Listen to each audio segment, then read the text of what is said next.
आदाब नाज़रीन, आप देख रहे हैं गुलिस्तान न्यूज़। 12 बज चुके हैं। खबरनामा लेकर मैं आपका मेज़बान गौहर कुची आपकी खिदमत में हाजिर। तफसीलात से पहले नजर डालते हैं सुर्खियों पर।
और पेश खबरों की तफसील। सबसे पहले बड़ी खबर इजराइल से, जहां पर बड़ी तबाही मची हुई है। ईरान की जानिब से ताज़ा हमले किए गए। आज जंग का 23वां दिन है। अमेरिका, इजराइल और ईरान के जंग का आज 23वां दिन है और ईरान की जानिब से ताज़ा हमले किए गए हैं। कुछ नए इलाकों के अंदर इजराइल के शहर डमूना में होने वाले पहले मिसाइल हमले के नतीजे में कम से कम 59 अफराद जख्मी, जिन्हें फौरी तौर पर करीबी अस्पतालों मुंतकिल किया गया।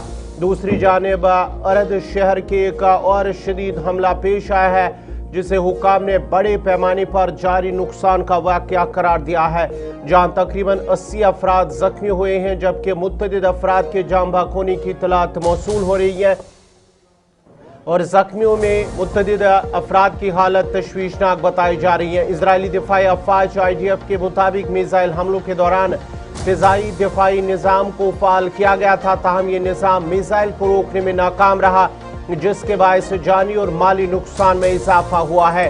सूरत हाल के बाद सिक्योरिटी हाई अलर्ट कर दी गई है, जबकि इमदादी कार्रवाइयाँ तेजी से जारी हैं। इजरायली हुकाम के मुताबिक जनूबी इजराइल के शहर अरद में पेश आने वाले एक होलनाक सानी के बाद इमदादी कार्रवाइयाँ ताहाल जारी हैं, जहां रेस्क्यू टीमें मलबे तले दबे मुमकिन जिंदा अफराद की तलाश में मसरूफ है। इजरायली पुलिस ने बताया है कि इस वाक़े में अब तक 100 से ज़ायद अफराद हलाक और जख्मी हो चुके हैं। ताम खदशा जाहिर किया जा रहा है कि मलबे में मज़ीद अफराद भी दबे हो सकते हैं, जिनकी तलाश जारी है। हुकाम का कहना है कि जाए वकूफ़ पर भारी मशीनरी और रेस्क्यू एहलकार मुसलसल काम कर रहे हैं, जबकि जख्मियों को करीबी अस्पतालों में मुंतकिल किया जा रहा है। सूरत हाल के पेश नज़र इलाके को मुकम्मल तौर पर सील कर दिया गया है और तहकीकात का आगाज भी कर दिया गया, ताकि वाक़े की नवियत और असबाब का तयन किया जा सके। इधर मशरिक़ी वुस्ता में जारी ईरान इजराइल जंग ने एक नया खतरनाक रुख इख्तियार कर लिया है, जहां इजराइल ने अक़वाम मुत्तहिदा की सलामती कौंसिल से फौरी इजलास बुलाने का मुतालबा करते हुए ईरान पर ममनुआ क्लस्टर बम इस्तेमाल करने का संगीन इल्जाम आयद कर दिया है। रिपोर्ट के मुताबिक ईरान की जानिब से इजराइल के मुख्तलिफ शहरों पर मिसाइलों की मुसलसल बारिश की गई, जिसमें बाज़ हमले जनूबी इलाकों और खसास तंसीबात के करीबी रिपोर्ट हुए, जिसके नतीजे में दर्जनों अफराद जख्मी हुए और बड़े पैमाने पर तबाही फैली। रिपोर्ट के मुताबिक ईरान अब ऐसे मिसाइल इस्तेमाल कर रहा है जिनमें क्लस्टर सब म्यूनिशन इस्तेमाल शामिल है, जो फिजा में फटकर मुत्तअद्दिद छोटे बमों में तकसीम हो जाते हैं और वसी इलाके को निशाना बनाते हैं, जिससे शहरी आबादी को शदीद खतरा लाक होता है। इजरायली हुकाम का कहना है कि दिफाई निज़ाम पर गैर मामूली दबाव है और कुछ हमलों को रोकने में मुश्किलात पेश आ रही हैं, जबकि मुल्क भर में इमरजेंसी नाफिज कर दी गई है और शहरियों को बंकर्स में रहने की हिदायत दी गई है। दूसरी जानिब ईरानी हुकाम का मौकफ है कि वो सिर्फ फौजी अहदाफ को निशाना बना रहे हैं। माहिरीन के मुताबिक सूरत हाल तेजी से बिगड़ रही है और अगर फौरी सफारती इकदाम न किए गए तो ये तनाज़ा पूरे खित्ते को अपनी लपेट में ले सकता है।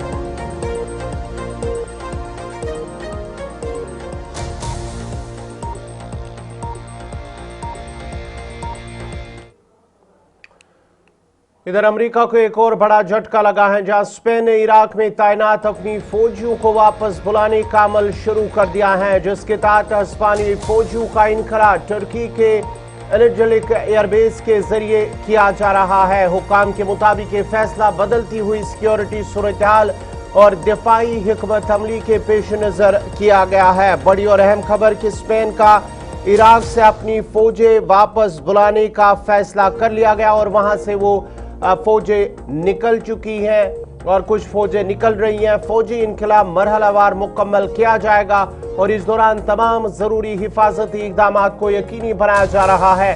जराए का कहना है कि तुर्की इस अमल में लॉजिस्टिक ताउन फराहम कर रहा है, जबकि स्पेन की हुकूमत ने वाज़ेह किया है कि वो खित्ते में अमन और इस्तेहकाम के लिए सफारती सतह पर अपना किरदार जारी रखेगी।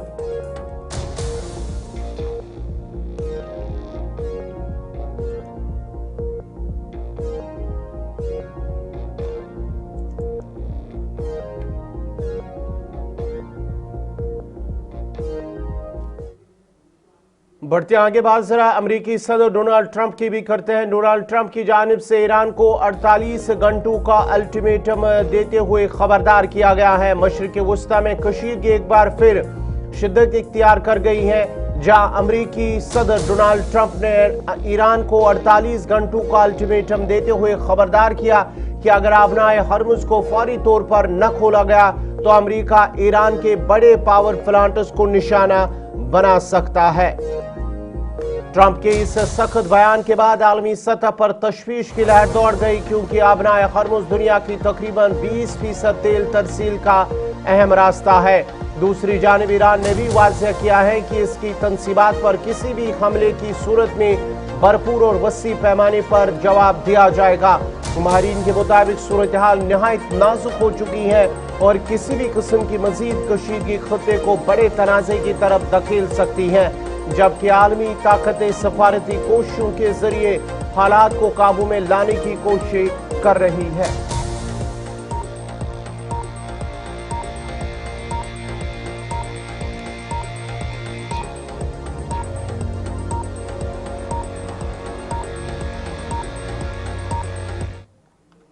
बढ़ते आगे बात जरा अब फलस्तीन की करते हैं। फलस्तीन के मगरबी किनारे के इलाका करियूत में कशीदगी उस वक्त शिद्दत इख्तियार कर गई जब नामालूम हमलावरों ने फलस्तीनियों के घरों और गाड़ियों को नजर आतश कर दिया है, जिसके बाद इस इलाके में शदीद खौफ हिरास फैल गया है। बड़ी और अहम खबर आपको बताते चले फलस्तीन से, जहां पर नामालूम अफराद ने वहां पर मकामी शहरियों जो फलस्तीनी हैं उनके घरों और गाड़ियों को निशाना बनाया, उन्हें नजर आतश कर दिया है और उसके साथ साथ ही वहां के लोगों को जिंदा जलाने की कोशिश भी की गई है, जिसके बाद इस इलाके में शदीद खौफ हिरास फैल गया है।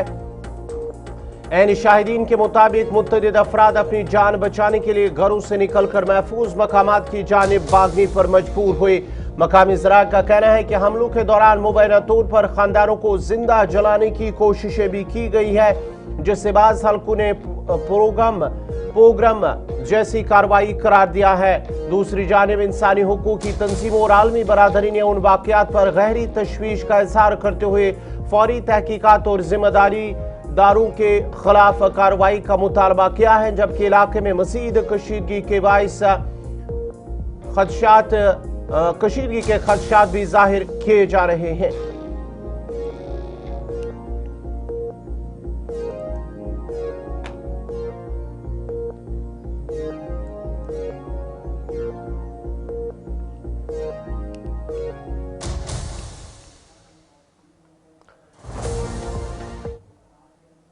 बढ़ते आगे बात जरा अब जम्मू कश्मीर की खबरों पर भी नजर डालते और जम्मू कश्मीर में दहशतगर्दी के खिलाफ कार्रवाइयों को मजीद मुअस्सर बनाने के लिए बड़े इक़दाम उठाए जा रहे हैं और तकरीबन 350 SOG यानी कि स्पेशल ऑपरेशन ग्रुप एहलकारों को बर्फपोश पहाड़ी इलाकों और घने जंगलात में तैनात कर दिया गया है, जिन्हें आंध्र प्रदेश में एलीट फौजी यूनिट्स के साथ खुसूसी तरबियत दी गई है।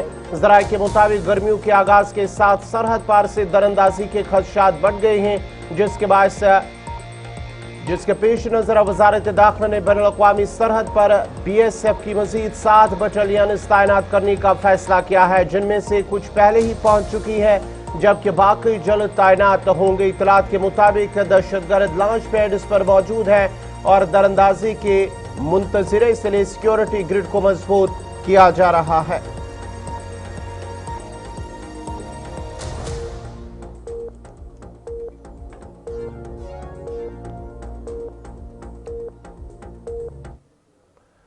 सालाना अमरनाथ यात्रा के हवाले से बड़ा और अहम कदम अब श्राइन बोर्ड की जानिब से उठाया जा रहा है। सालाना अमरनाथ यात्रा के पेश नजर श्राइन बोर्ड ने लंगर खदमात के इंतजामात का अमल शुरू कर दिया है और जारी नोटिफिकेशन के मुताबिक दिलचस्पी रखने वाली तंजीमों को हिदायत दी गई कि वो अपनी दरख्वास्त मजाज दस्तखत कुनंदा के साथ ऑफिशियल लेटर हेड पर ईमेल के जरिए जमा कराएं, जिसके साथ ही तंजीम की रजिस्ट्रेशन तफसीलात, लंगर के इंतजाम का तजिया, गुज़िश्ता यात्रा में फराहम करदा खदमात और रजाकारों की तादाद शामिल करना लाजमी है। बोर्ड ने वाज़ेह किया है कि दरख्वास्तें सिर्फ ईमेल के जरिए ही कबूल की जाएंगी और जमा कराने की आखिरी तारीख 25 मार्च शाम 5 बजे मुकर्रर की गई है। ताखीर से मौसूल होने वाली दरख्वास्तों पर गौर नहीं किया जाएगा और इसके अलावा मुंतखब तंजीमों को यात्रा के दौरान जारी करदा तमाम रहनुमा उसूलों पर सख्ती से अमल करना होगा। बोर्ड ने यह भी वाज़ेह किया है कि वो किसी भी दरख्वास्त को बगैर किसी वजह के मुस्तरद या कबूल करने का इख्तियार रखता है और इसका फैसला खत्मी होगा। वाज़ेह है कि अमरनाथ यात्रा भारत की अहम मजहबी ज़ियारतों में शुमार होती है, जहाँ हर साल लाखों अकीदतमंद शिरकत करते हैं और लंगर खदमात ज़ायरीन की सहूलत में अहम किरदार अदा करती है।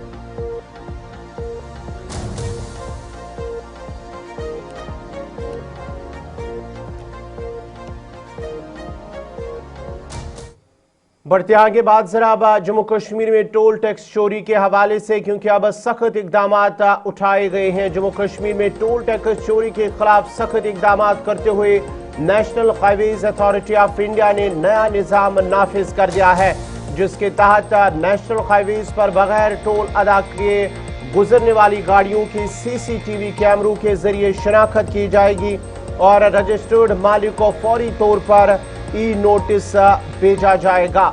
नोटिस में 72 घंटों के अंदर जवाब देने या टोल अदा करने की हिदायत दी जाएगी। बसूरत दीगर गाड़ी को नेशनल हाईवेज पर चलने से रोका जा सकता है और आइंदा सफर के दौरान किसी भी टोल प्लाजा पर रोका जा सकता है और मालिक को दोगुना जुर्माना अदा करना होगा।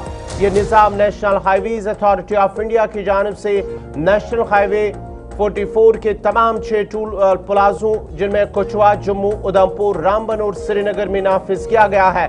हुकाम के मुताबिक ये इकदाम नेशनल हाईवेज फीस रूल्स 2026 में तरामीम के बाद किया गया है, ताकि टोल वसूल के निज़ाम को मजीद शफाफ और मुअस्सर बनाया जा सके और खिलाफ वर्जियों को रोका जा सके।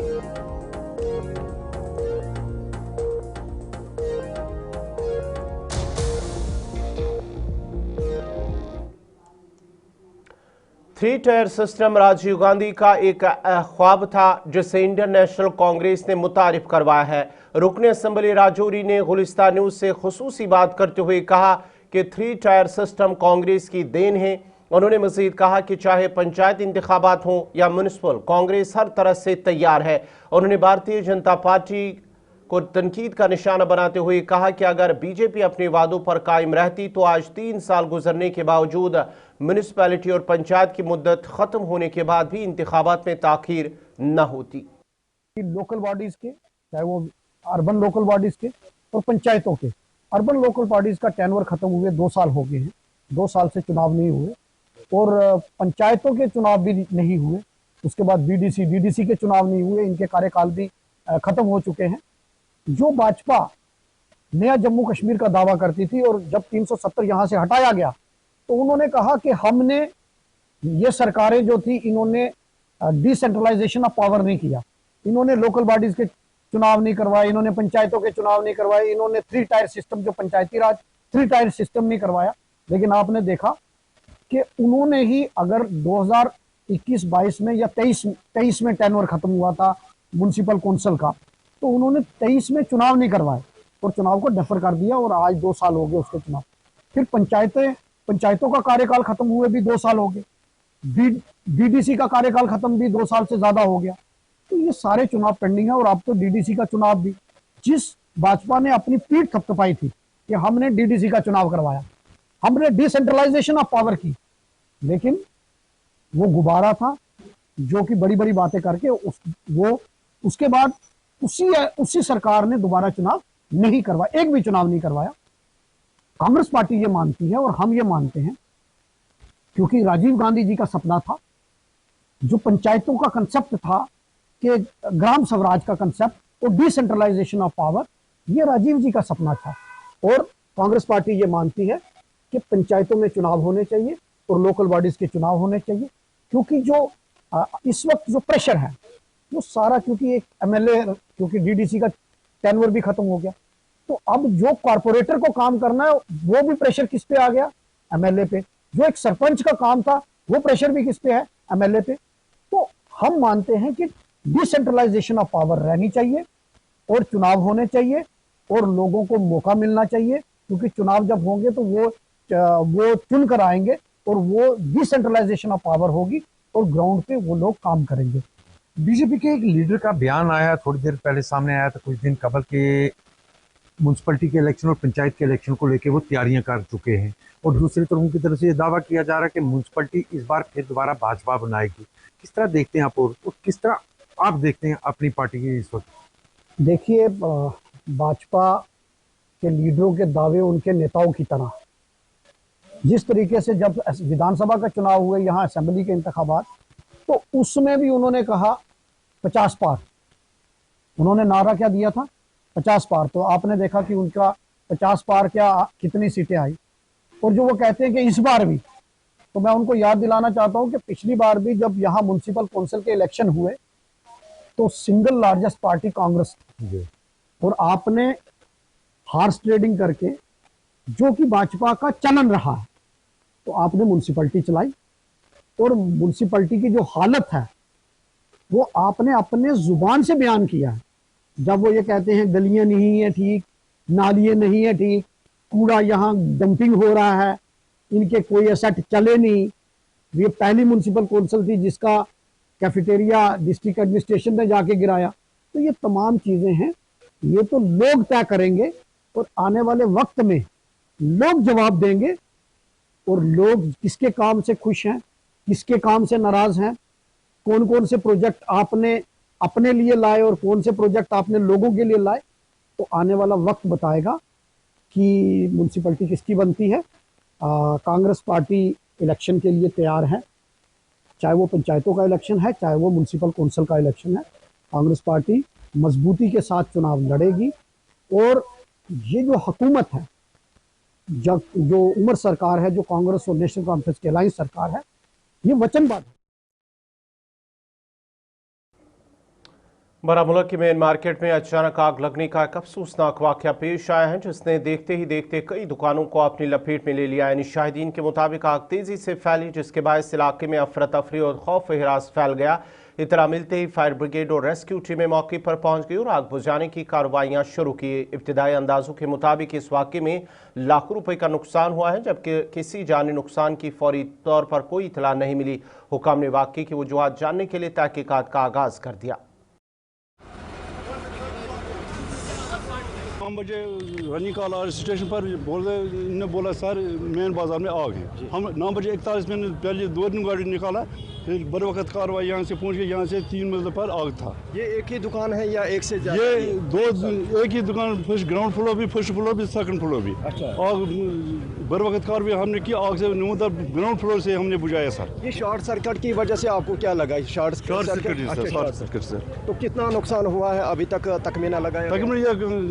करोड़ का नुकसान। अच्छा, करोड़ों में नुकसान है। ये बहुत 3 शॉपिंग अभी अच्छी तरह से आग बुझाई, पूरे वक्त ये पूरा कंट्रोल होगा। इस वक्त हम बारामूला के मेन मार्केट में मौजूद हैं और अभी थोड़ी देर पहले यहाँ पे एक हादसा पेश आया और बताया गया यहाँ पे एक दुकान से आग नमदार हुई है, उसने पूरे दुकान को जो है अपने लपेट में लिया है और बताया जाता है लाखों में नुकसान हुआ है।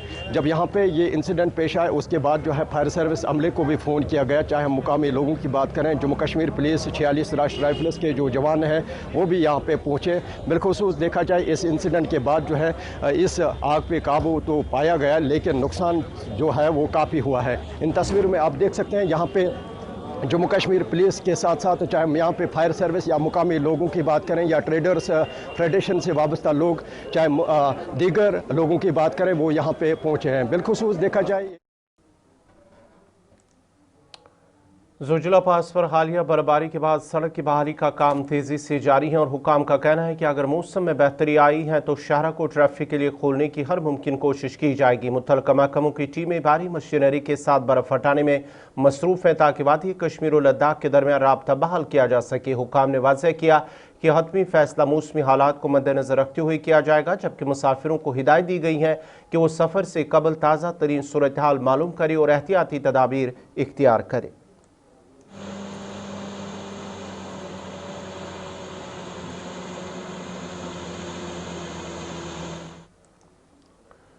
अनंतनाग के इलाके में एक नौजवान की जान बचाने के लिए खनवल के मकामी नौजवानों ने बरवक्त मदद फराहम करते हुए इंसानियत की शानदार मिसाल पेश की है। इतलात के मुताबिक कम उम्र नौजवान किसी मुहलिक बीमारी में मुब्तला था जिसके इलाज के लिए उन्हें कसीर रकम दरकार थी जो वो अदा नहीं कर सकते। अब खनवल के मकामी नौजवानों ने बगैर वक्त ज़ाया किए रुकुमात जमा की और मुतासरा नौजवान की मदद के लिए आगे आए और उन्हें एक चेक भी फराहम की ताकि वो अपना इलाज बेहतर तरीके से कर सके। मकामी लोगों ने इस इकदाम को सराहते हुए कहा कि मुश्किल वक्त में इस तरह की इज्तिमाई कोशिश माशरे में हमदर्दी और भाईचारे को फरोग देती है।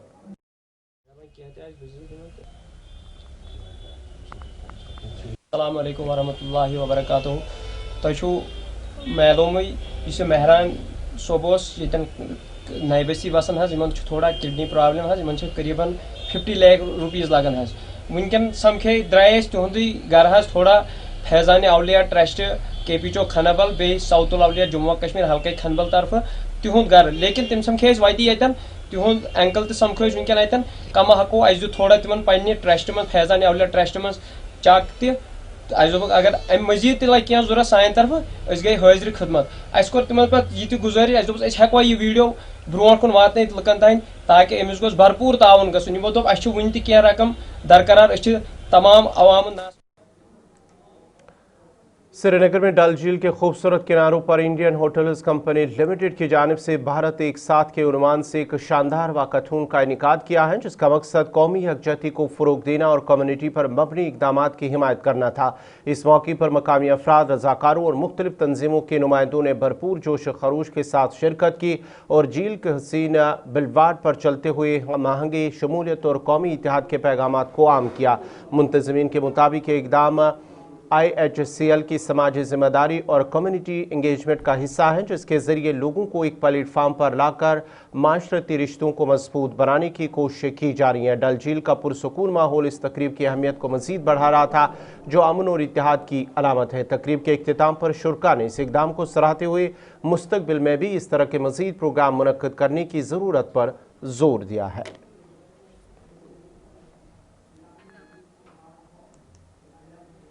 नाज़रीन, इसी के साथ ही खबरनामा इख्तिताम पज़ीर हुआ चाहता है। अपने मेज़बान गौहर कुछे को इजाज़त दीजिए। अल्लाह हाफ़िज़।